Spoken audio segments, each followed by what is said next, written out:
Hello and welcome to our first edition of Path to Power for 2025. I'm Matt Cooper. And I'm Ivan Yates. So here we are. We have managed to get to a second year of Path to Power and we're still talking to each other. And Ivan, I was sort of surprised that you actually arrived in here today. It's Friday morning. It's after 10:30. I thought you'd be sort of like swinging the leg saying, that, you had to stay at home in Wexford, that the weather was too bad, that you wouldn't be able to get up here to Dublin. Is it because we're on the Late Late Show tonight that you made the effort to come in? Well, first of all, I filled in for Anton on News Talk last Sunday, and if you read the weather forecast Saturday night, you wouldn't pull the duvet over. And I was in Athlone and various places, Galway and so on. There was no day that the main artery in the country from Wexford to Dublin wasn't open. But I have to say... So you were all right, so... No, so I have to say that the media absolutely disgraced themselves in a weather orgy of nanny state-ism this week. I mean, so... That's because you were on News Talk filling in, is it? No. As any time I intermittently flicked onto radio or TV, and then it even sort of inculcated prime time. Like, what we've reached now is not only a weather orgy and alarmism, but we've actually reached competitive weather porn. Like, Joanne Donnelly had more important things. She's the head of Met Éireann. She had more important things to do this week because she was training for the dancing. That was fine. So Jerry Murphy steps up. And so anyway, how cold will it get, Jerry? Oh, minus 10, Jerry. And then, you know what I mean? How long will it go on? Well, Tuesday, Thursday, Friday, Saturday, Jerry. I mean, there was such a competitive orgy. Every school, every outpatient clinic had to close. I mean, this was absolutely a disgrace. This isn't public service broadcasting. This is alarmist nonsense. I accept, if you live on the side of a mountain, you maybe had a few problems in terms of that. But to dedicate the whole of prime time to, we'll go to Arlo and, how your electricity and how deep is the snow, and it was absolutely an orgy of competitive...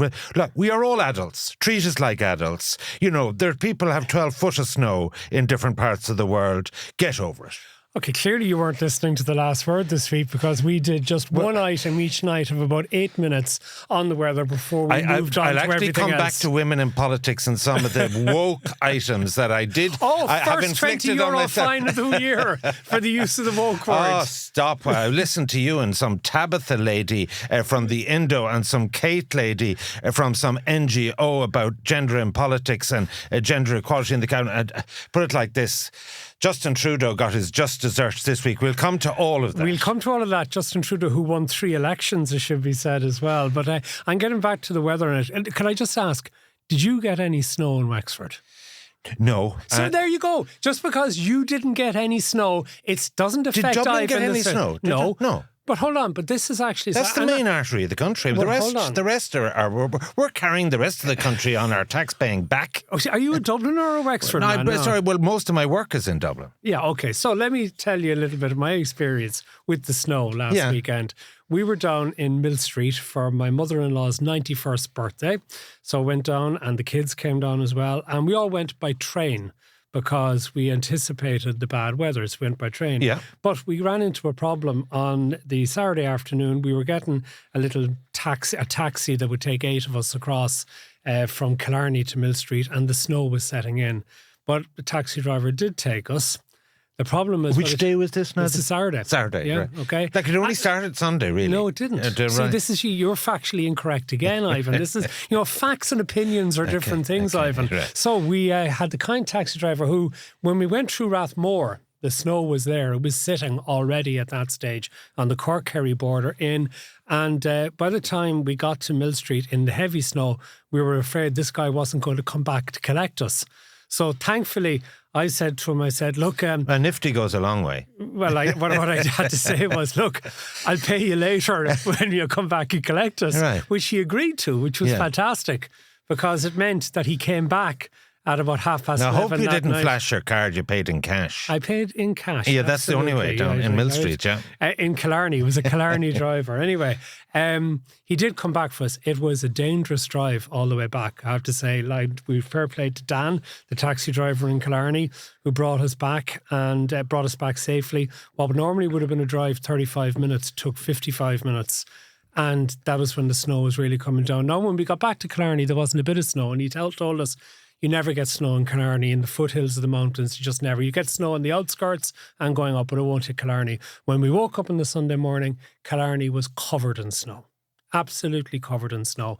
And we came back on the train. Now, the trains were delayed because then there was a tree came down. We thought we weren't going to be able to get the train. The tree was cleared. We got the train. But normally would have taken 3.5 hours, took nearly 6 hours, but we were happy and the rest of it. So let me tell you why we did even the small amount of coverage on Monday, Tuesday and Wednesday of the weather. Because too often, media in Dublin behaves like Dublin is the country, right? And you got to realise that there were large parts of the country which were affected and deserved to be covered in the story as if it had happened when it was in Dublin. And you remember when the two of us worked together on The Tonight Show on Virgin Media. Remember Big Storm Emma? Storm Emma. Yeah, we covered that extensively. And the ratings went off the Richter scale. Absolutely. Yeah. And you're all about the ratings. Yeah, as no, well, put it like this.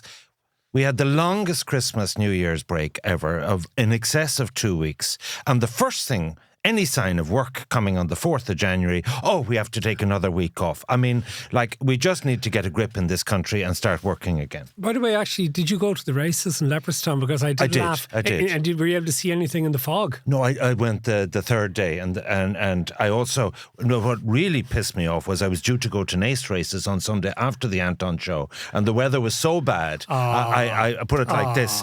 No, it wasn't me who was doing the driving. But like, okay, let's get on to the main. So I have a correction to give on the one of many, is it? Well, no, just one. We'll actually have a second one, but I'll be more furtive about that one.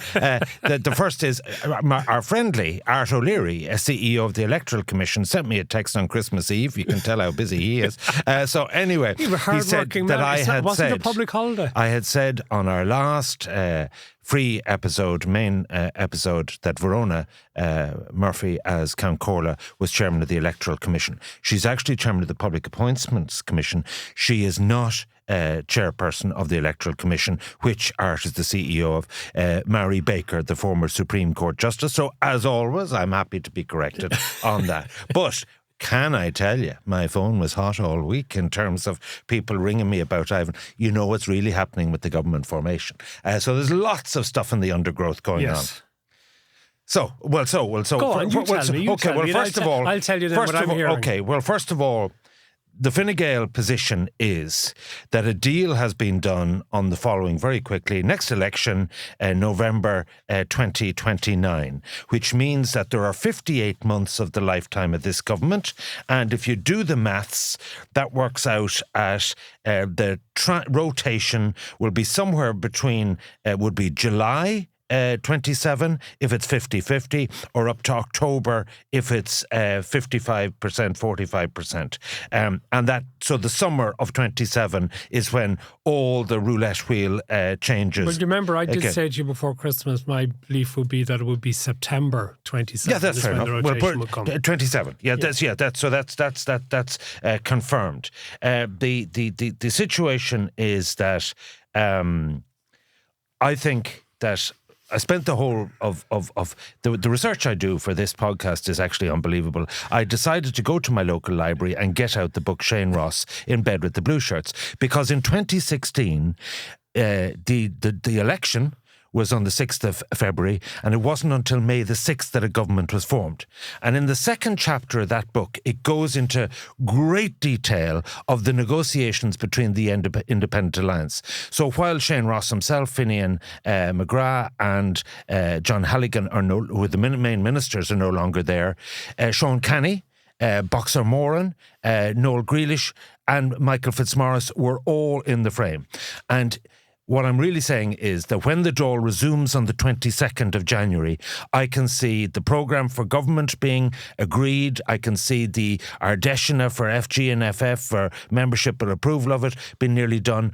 But I foresee real difficulties because in my research during the week, what I found was that the only red line issue really for the independents is their own jobs. In other words, they're saying, look, if you want this really to last for a full 5 years, there has to be skin in the game, like it's the hen and the pig and the rasher and the egg. And basically, I'm saying it'll be the 29th of January at the earliest, because they're going to be made to walk the plank. Because if... Sorry, the Dáil resumes on the 22nd of January, and your belief is that we will not have the election of the Taoiseach and a formation of it'll be adjourned for at least one more week. And also, what I'm saying is that if you read this... in the 2016, so the debate had started in the chamber, the proposing and second of Enda for Taoiseach. It had gone on for months. The Fianna Fáil sat back and were in the confidence and supply. So all they had to do was to get a majority. And what happened was they were in this antechamber, still looking for more junior ministries and so on. And apparently there was a bottle of Dubonnet and a selection of wine glasses. Now, Shane Ross only drinks tea. They actually poured tea into one wine glass and Dubonnet into the others. And in comes Finian and say, what in the name of Christ is happening here? I would say, what is Dubonnet? No, Dubonnet is a type of sherry wine. But anyway, the point about it is that Kenny had said no more. Michael Noonan was doing the negotiations. They were getting one senior minister, one super junior and one other junior. And the situation now is very, very similar. And Fitzmaurice walked because he didn't get a job at the end of the day. So in that situation, Kenny said no more. And he actually was there with his family, had gone down to the chamber, and the debate had to be filibustered. They still didn't have agreement. And at the last minute, Michael Noonan threw them one more junior minister. And then deal was done. So now we have a situation. I was factually wrong about the Healy-Raes. They are not looking just for a Kerry deal.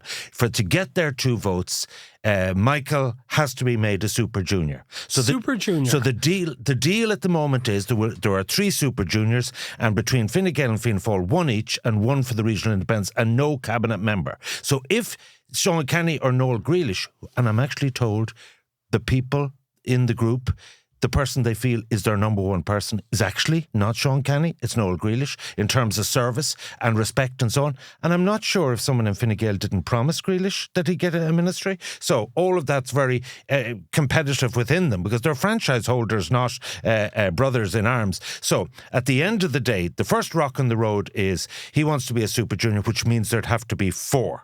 Because the regional independents will have to get a super junior. The second rock on the road, they want a cabinet position. The third rock on the road is that even if you did a rotation after the halfway point to share junior ministries, basically Marion Harkin and Boxer are insisting they get posts. So the total that they're looking for is 5 ministries of one size or shape or another. Okay. And the government are not mine. So what actually happened is Enda Kenny made them walk the plank, and I can see the very same high drama, high tension, last minute stuff happening again. Okay, there's a few things in relation to that, because certainly it seems that we have gone from a situation whereby initially it seemed like the independents might get a couple of cabinet positions. Well, that was been suggested, but I never believed that. I thought at best they get 1, but now we move into the situation where people are saying no, none for them. The Fine Gael and Fianna Fáil are saying we're only a couple of seats short of an overall majority, so we're not giving away senior cabinet positions. It'll be 8 Fianna Fáil, 7 And if Fine they Gael. have Healy-Raes, they have a majority. Yeah, okay, so that could be... And given that the 8 Fianna Fáil, 7 Fine Gael is not exactly proportionate to the number of seats they have, the suggestions have been that the Attorney General would be Jim O'Callaghan, Fianna Fáil TD, and that gives them that extra little bit of ballast at the cabinet table. I think you're hearing the same thing, are you? Well, first of all, I want to say that there is an exceptionally smart political case within Fianna Fáil for making him AG. I don't know what Paul Gallagher's doing now, but I understand he's not in the frame. He was the previous Micheál appointee. I went to the history books and I found how many times has a TD or a politician been appointed, because in Has recent there been any years... since John Kelly of Fine Gael in the 70s? That is a very... So, the very first AG was Hugh Kennedy. John A. Costello was an AG. Conor Maguire was a TD. TD. James Geoghegan was a TD from Longford. And then we move forward. Carúil O'Dawley, who went on to be president, a senator. Cecil Lavery, the Carúil O'Dawley again. And then we have Patrick Gilligan was a TD for Dublin North Central. And then we have Declan Costello was a TD in the Cosgrave government 73 to 77. And at the last year of that, John Kelly, and he was Attorney General for Fine Gael and a former minister. And basically then we had Michael McDowell, who, you know, was in and out of the Dáil. But when Michael McDowell was Correct. Attorney General, he wasn't a TD. No, but I put it like this, you know, he's as near as a TD as you get but before hold on, and after. there is a difference now. I think there is a slight complication and a slight disadvantage to being a TD who is Attorney General, in that if he makes decisions which prove controversial, he'll be asked to account for them on the floor of the Dáil.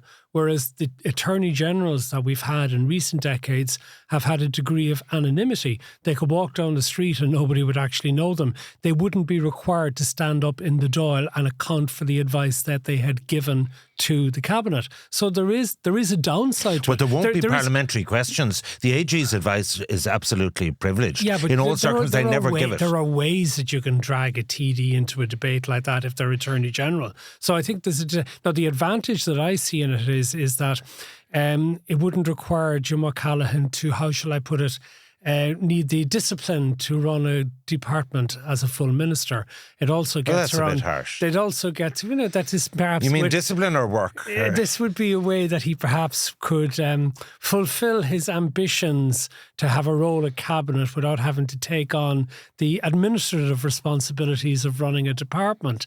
It also gets over a political difficulty for Fianna Fáil in that there isn't room for him as a minister. Yeah. That Micheál Martin doesn't want to put him in there, so better to put him as Attorney General. Well, first of all, I really think it's in Micheál's interest to do this. Now, that'll probably drive him in the other direction. But for this reason, he has put no olive branch out to the group that were sore heads. John McGuinness, bad situation in relation to the Count Corla. The government couldn't accede to that request. You had Mark McSharry. You had various sore heads, of which the best way to unify that whole sort of dissident faction would be to appoint him. He is a respected barrister. Custom and precedent is in favour of it. There is a genuine vacancy. It's not like, if it was Rossa Fanning and Fine Gael to reappoint him just because they are the incumbent, as Harris did. I think there's a compelling political case. Also, Fianna Fáil in Dublin are somewhat resurgent. Jim O'Callaghan took on all comers, Chris Andrews, Hazel Chew, and the Soc Dems, and won the seat there. And put it like this, I actually think it's really savvy, sound politics for Fianna Fáil.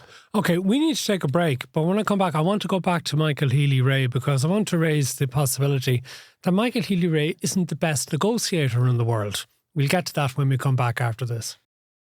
Welcome back to this part of Path to Power. Now, the reason I want to talk about Michael Healy-Rae again with you, Ivan, is you're saying that he's looking for a deal to become a super junior. And the way I'm understanding what you're saying is that there would be 4 super juniors, one Fianna Fáil, one Fine Gael, one of the Healy-Raes, and then one of the other independents would be a super junior. There isn't a precedent for 4. There isn't. No, 3 is the max. Okay. So that is the first rock. They'll need a bigger table, will they, in these cabinet? Maybe a side table. A side table for the ladies who can't vote, okay? And we'll get to the women in a moment in relation to that, as you said. But Michael Healy-Rae, why does he want a cabinet super junior position when he could have had his full senior ministry in 2016? That was on offer to him back in 2016. It doesn't strike me as the best poker playing, for example, politically, to have turned down a senior cabinet position in one place and now to take a super junior position. Well, I read in detail all of this, whereby the independents were negotiating just with Fine Gael at this point. So when Kenny was leader, it was a minority government situation and it had gone on for months. I got the impression that Michael and Danny were not part of the Independent Alliance, number one, that Dennis Naughton and Zappone cut their own deals to be appointed. In fact, Zappone had done a deal with Enda way before he had appointed her to the Senate, one of the 11. For anyone, she outmaneuvered everyone. I didn't read anything he said that Michael was actually very constructive on the debates, and there was one interesting anecdote, which was that basically Leo berated Michael to pay more attention. And he turned to Leo and he said, he thought Leo was completely absent-minded about it, that his real agenda was that the government wouldn't be formed and end up be toppled, having had a disastrous election, gone from 76s to... And actually there was this moment where the Taoiseach left the room and the nameplate for Taoiseach, Leo put it in front of his own name, his own seat, and how Coveney said, well, now you've got what you really want. And so this undercurrent was there, but no, as far as Ross was concerned in his interpretation, that Michael was detailed in terms of policy, was constructive and so on. And Healy-Rae's make one point. They actually have a mandate. In every election, local and their vote has gone up. So put it like this, and I actually think if they were part of it, I tell you, they'd be more loyal than nearly any Fianna Fáil backbencher in terms of reliability when the heat comes on, if there's a downturn in the economy. But put it like this, the general situation is that having listened to Fine Gael and Fianna Fáil, having listened to the various groups of independents, there is such a gulf that there's going to be trouble. Okay, but you haven't mentioned one name who has been prominent since the general election, who apparently was going to be the power broker, the kingmaker. Now, Michael Lowry is somebody that we've mentioned a couple of times on this podcast. Long before Christmas, we were highlighting this, and it's become much more popular perhaps in some sections of the media in the last week or two. But, you know, we highlighted, and you sort of scoffed at me for bringing up Michael Lowry, criminal convictions in 2018 in relation to the keeping of books of account at his company, the man who had a €1.4 million tax settlement, the man who used to hide money in offshore accounts, but most pertinently, the findings in relation to the Moriarty Tribunal. And I actually think, just to be absolutely safe when it comes to legal issues in relation to Michael Lowry, I think I should just read them without actually trying to do them by memory, right? So, when he was convicted, I love this about Michael Lowry, when he was convicted in 2018, he walked out and told journalists that he'd had a fantastic result. Can you imagine that? A fantastic result when you get a criminal conviction and when you're fined €25,000 and banned as acting as a company director for 3 years. But I suppose it was a fantastic result because he wasn't sent to prison. But anyway, let's go back. Then this week, the whole thing came out. There was a revelation that the Director of Public Prosecutions has received a file in relation to the findings of the Moriarty Tribunal report. And let me go back to the findings. Everyone goes on about the mobile phone issue, the second mobile phone licence with Dennis O'Brien. And I think a lot of people forget the Ben Dunn issue in relation to a property on O'Connell Street, Marlborough House, which Telecom Éireann was renting. And Telecom Éireann at that stage was part of the state, and Michael Lowry was the minister responsible for that. Ben Dunn bought a commercial office block where Telecom was the tenant, and he wanted to double the rent as part of a rent review. And Michael Lowry tried to get involved, putting pressure on Mark Fitzgerald of Fine Gael, who was involved with Sherry Fitzgerald, who were doing the rent review, to get a good result for Ben Dunn. What Moriarty said in relation to this, Lowry's behaviour was patently improper and a grave dereliction of duty and conflict of interest. What was contemplated and attempted on the part of Mr. Lowry and Mr. Dunn was profoundly corrupt to a degree that was nothing short of breathtaking. So that's one thing. That's the Marlborough House. Then, of course, you had the issue in relation... You're starting to sound like the DPP here, but carry on. No, not and I'll come to that now in a second. And then we have this issue in relation to what the Moriarty Tribunal report. And I won't go back into the issues in relation to that. We've said that previously, but we all know that there were very damning findings made by Moriarty, rejected by Dennis O'Brien, rejected by Michael Lowry, and the rest of it. As it happens, Micheál Martin, 2011, got up in the Dáil and said Michael Lowry should resign his seat. And of course, Lowry ignored him. 3 times since, Lowry has been re-elected, and now Micheál Martin has been dealing with him in relation to this. I wonder, the timing is extraordinary that we have this revelation this week, isn't it? That the Gardaí have completed their inquiries and a file has gone to the DPP. Now, I have to say in relation to all of this, The Moriarty Tribunal took 14 years.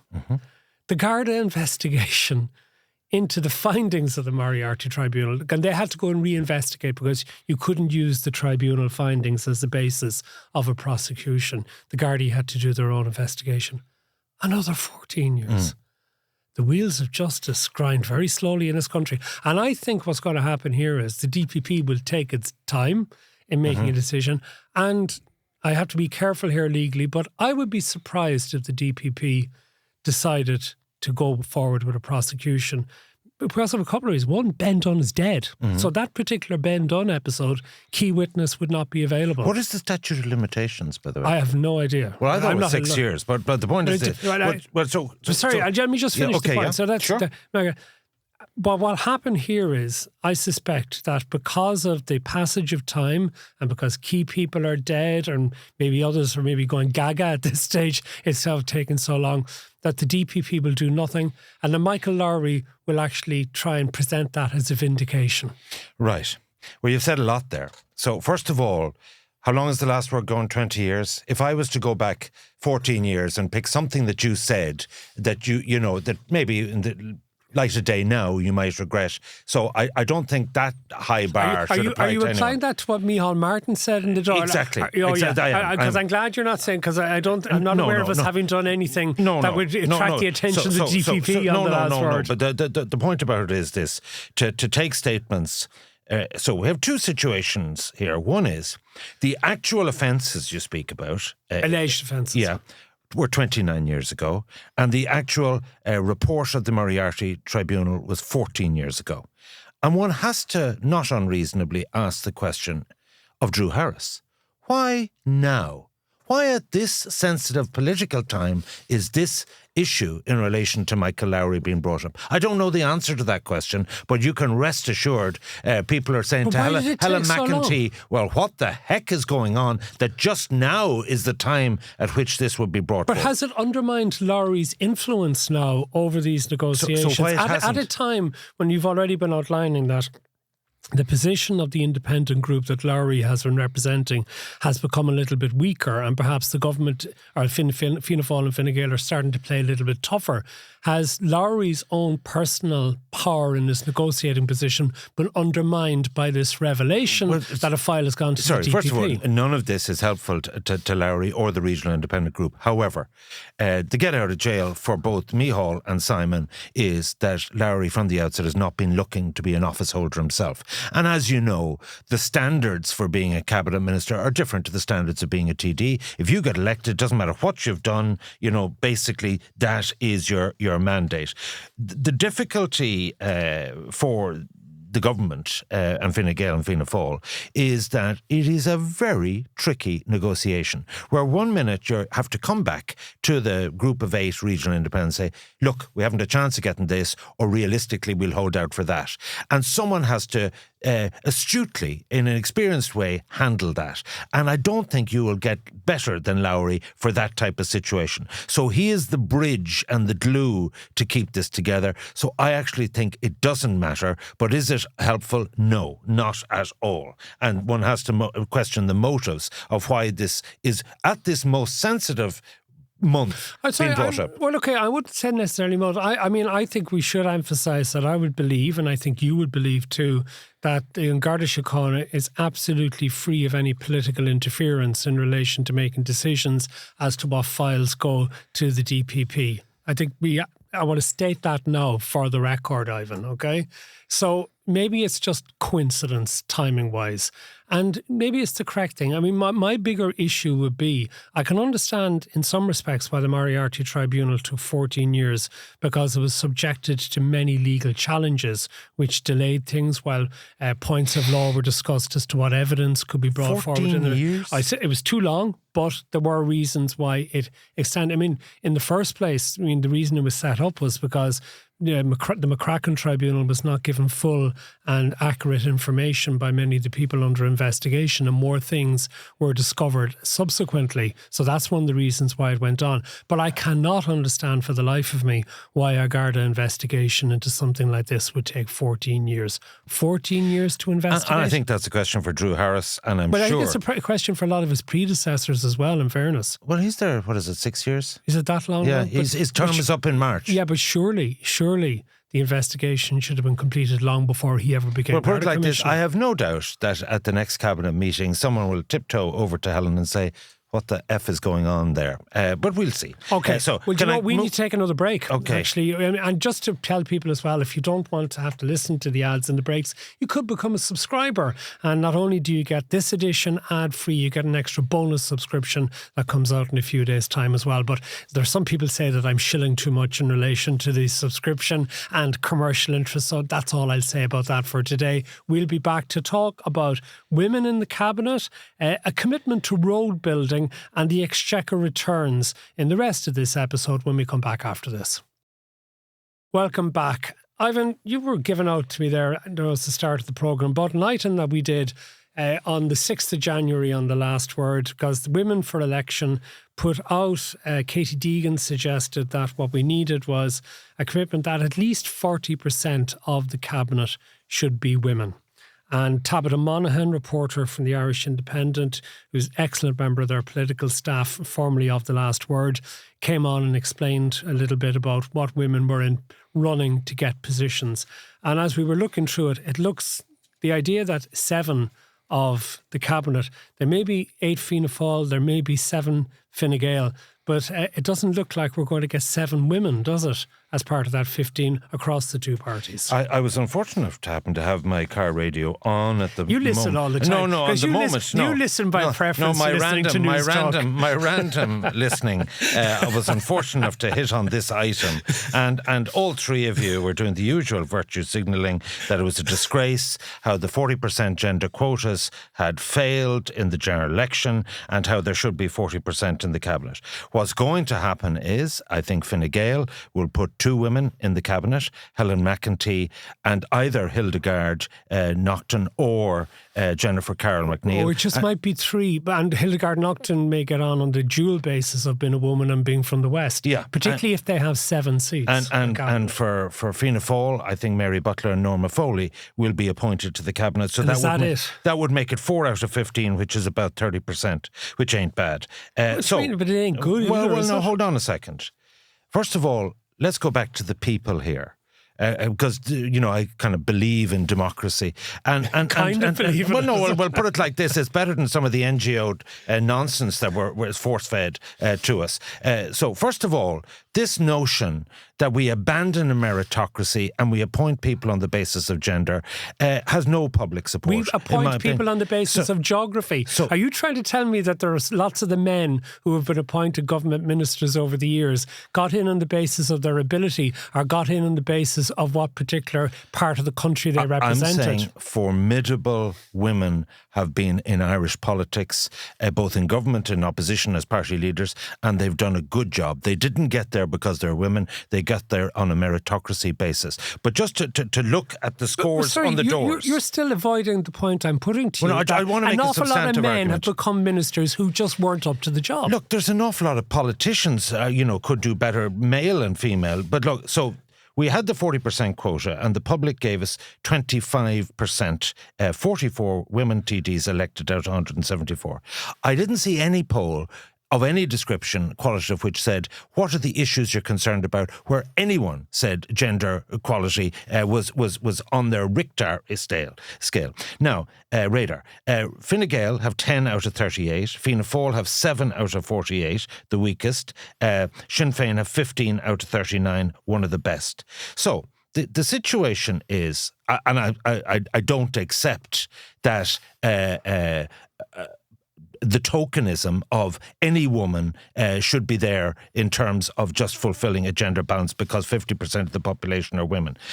The other point I wanted to make is the 40% quota in the election was a farce. It was a farce insofar as that candidates were added simply to get the 50% extra state funding.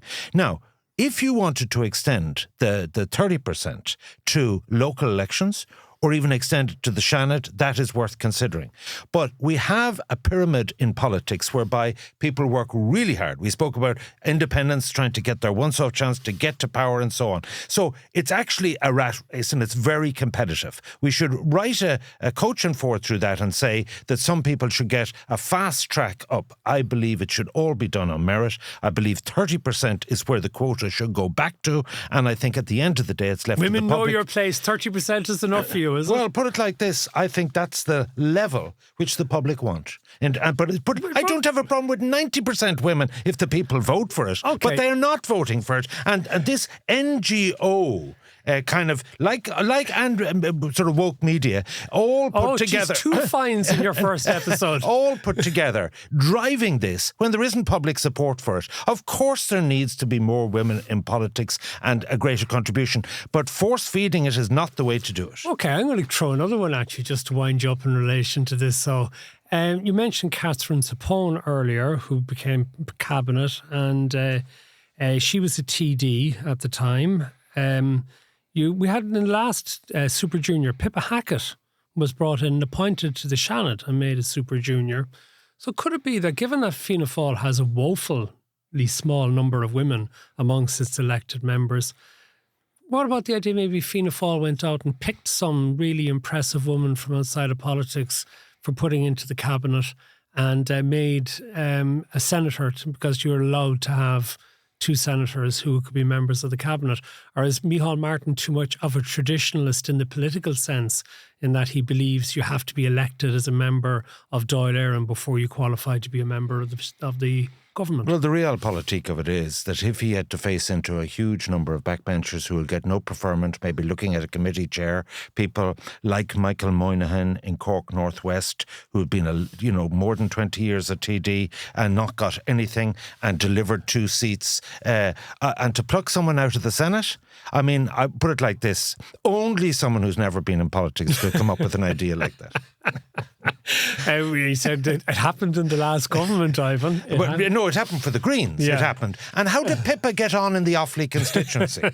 How did she get on in the local elections with her pony? The fact is, she's now left politics, and she got that sinecure. And actually, now I do want to digress into, why journalists shouldn't be politicians. So I read cover to cover Shane Ross's book, and I'd heard various stories that, he was never in the department, he was in step aside having coffee, and he was doing different things, and he had no interest. I heard stories like Leinster Rugby, who had been pressing him to, get the RDS built, and other tourism projects and so on, and he showed no interest. All 344 pages of his book, he didn't have one line about what he wanted to do to develop tourism, what he wanted to do to develop Metrolink public transport in this country.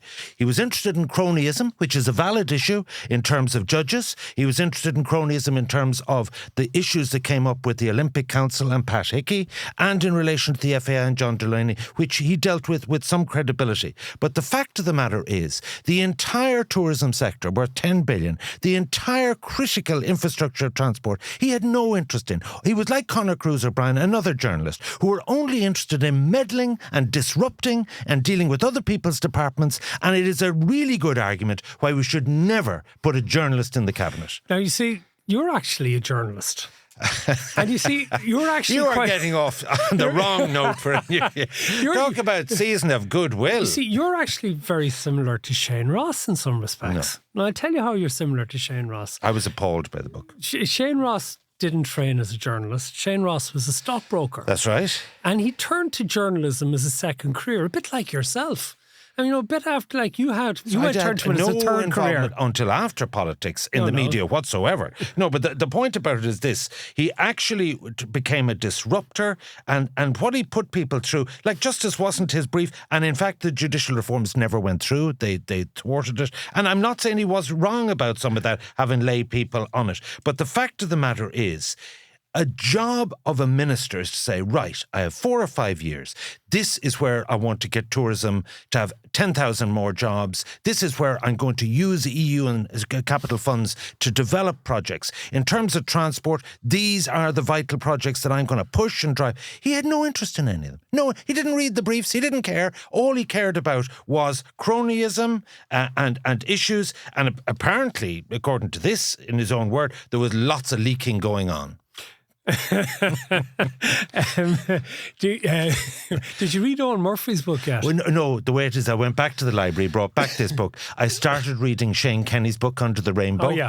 And I've got as far as Hugh Coveney's Demotion. And I'm working my way through that, finding it We're interesting. both on the same page of that book, would you believe? It's very heavy reading on Northern Ireland. Like, it gets into Washington 3 and decommissioning and all of this heavy. It's a very historical document. No, like it is good. Yeah, and it's very... It's absolutely full of copious detail. But at the end of the day, it's the juicy stuff that I'm looking for. So I'm still awaiting the Lowry chapter, because I was in the room for a lot of that. Okay, right. A number of things that we need to get to before we finish. Actually, just what you said there in relation as well to me about the ambitions and role of being a government minister. When we get to government formation, I do want to spend a bit of time on this podcast with you talking about being appointed a government minister, what you do when you become a government minister, because you've been through that experience. So I want to go through that in detail. Meanwhile, because a lot of it is about jockeying for positions, and the only red line issue is the jobs.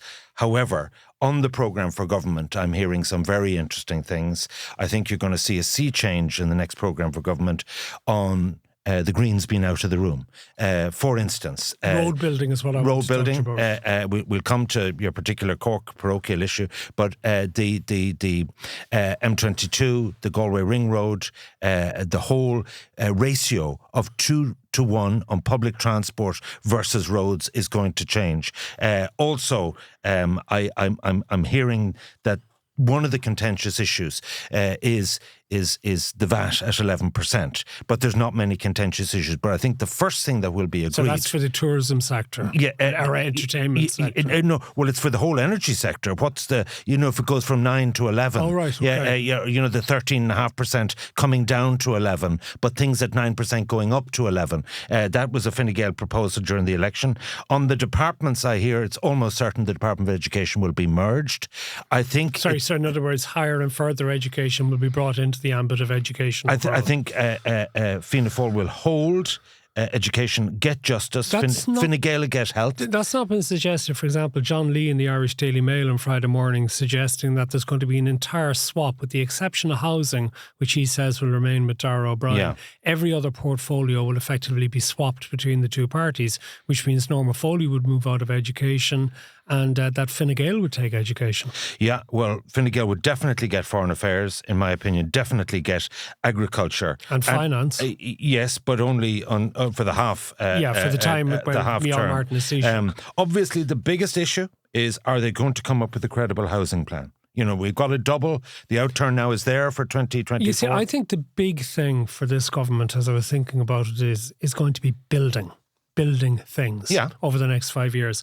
A whole range of things. The most obvious one that it has to build loads of or contribute to the construction of is houses. That's the big political issue, the big sticking point.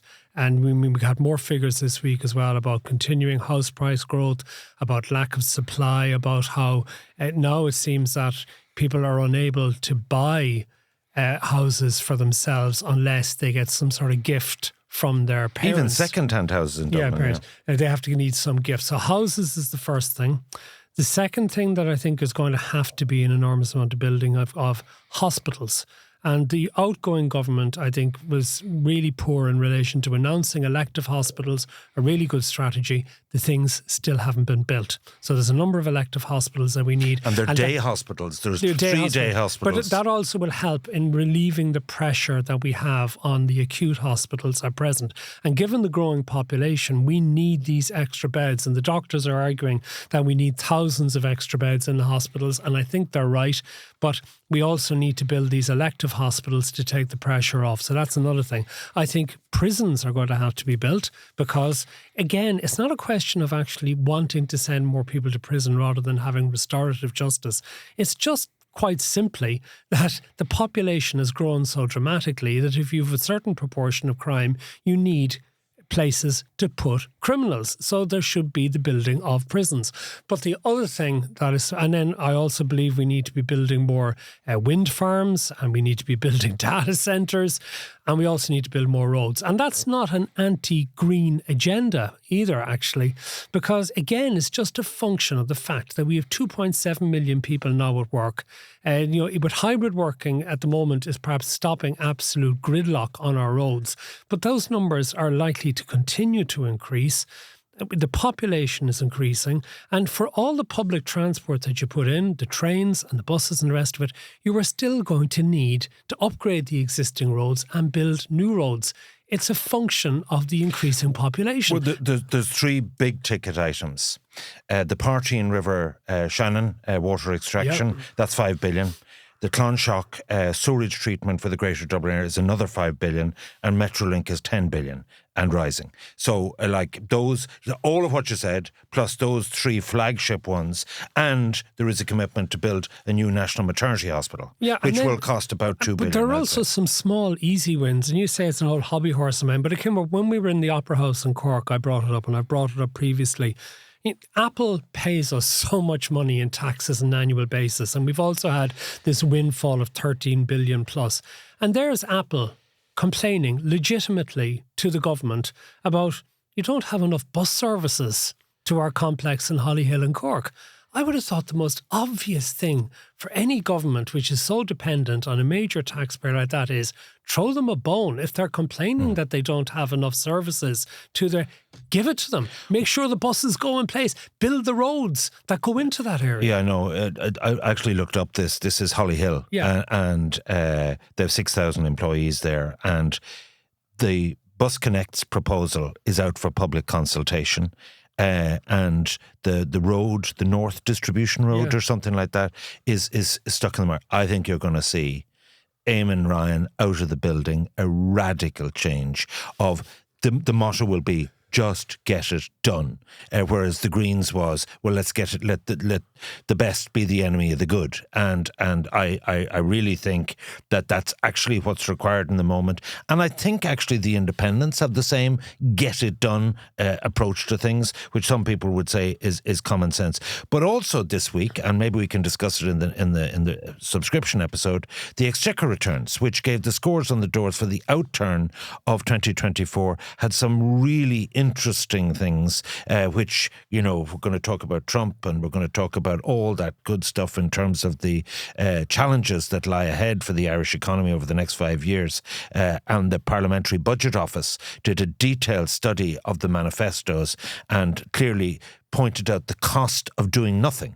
In other words, like you say, with a growing population, what will pensions cost, what will welfare cost, even on a no policy change basis. And it's very intriguing reading. We've had record returns. I mean, what was it, 104 billion that came in? I think 108. 108 billion came in during 2024. And an awful lot of that money is spent. The vast bulk of it is spent. So, I think people have been hearing for years these corporation taxes are windfalls. They're not guaranteed to continue. And they've continued and they've got bigger and the rest of it. So maybe people have become complacent. And maybe in looking to win the election, the government parties made commitments to spending beyond what might be available to us if we start losing those corporation tax windfalls, and if some of those companies scale back on their operations in Ireland, that we'll have less income tax coming in from them as well. And also, if Trump does bring in his tariffs, and I know everyone says, I won't bring in the tariffs because that's like a tax on the American consumer and it'll lead to increased inflation. He's just bluffing. He's using this as a way to try and leverage power. But, we do have over 50 billion euro worth of exports going to the United States. Tariffs would be a major disruptor on that for the pharmaceutical sector, which is so important to us. But even things like this year or last year, on Board Bia had a report out this week, over 17 billion worth of exports. An enormous amount of that goes to the United States, butter to the United States, whiskey to the United States. Tariffs could be extremely damaging.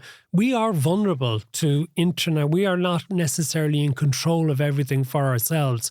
So there is the danger that we, at a time when we need to make major investments in improving the country, that the flow of money that we've had coming in could start to recede. And because of all the FDI US corporations, Ireland is a complete outlier. I don't know if you saw the value of the pound drop this week. Interest rates are going up in Britain. They're hitting a real speed wobble in terms of their public finances, which is of concern. A German election in February, their economy in the toilet. France in total paralysis. Like Europe, Austria falling into the grip of the far right. Europe. Economy is stagnant, and therefore what we're experiencing in terms of these record receipts is simply down to our links with America. So we'll deal with that. Just one final point before we go on this episode. Today, in the High Court, Judge Richard Humphreys is going to give a reserved judgment in relation to a vital project. This relates to a 13-turbine wind farm in Abbeyleix in County Laois. It was refused by the board on one ground, which was that the local county development plan was a non-permissible area. So all the arguments were made by Council for Statcraft, Council for On Board Planola, and Council for the Chief State Solicitor's Office. Basically, what this boils down to is we have a national policy to have 80% of our electricity renewable. We have local policies, and that's 1,800 megawatts a year.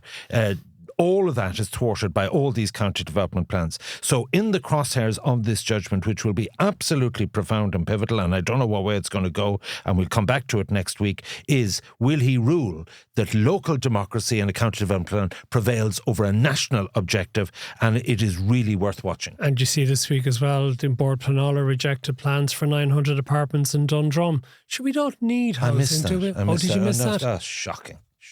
Okay, I put it like this, we need more housing. We just need it somewhere else. It's on the Lewis line. I mean, like that is just unbelievable. And not one manifesto called for planning reform. Okay, that's it for this edition. We're going to talk in the subscription edition about Donald Trump a little bit more, Elon Musk, the mayhem he's causing in British and European politics and how dangerous it all is. And, this is going to be significant to us in Ireland as well as members of the EU. He has made efforts as well to turn his attention to Ireland in the past. Really looking forward to the first 30 days with Trump. That's going to be great. We'll talk about that. Justin Trudeau leaving Canadian politics, and lots of your questions. Thank you for those of you who got in touch over the Christmas period with your questions, and we'll try and answer some of those as well. That's it for the main edition. We'll be back again next weekend. A big thank you to Aidan and Tom here as well for looking after the production of this. So until next week, from me, Matt Cooper. And from me, Ivan Yates. Thanks for being with us.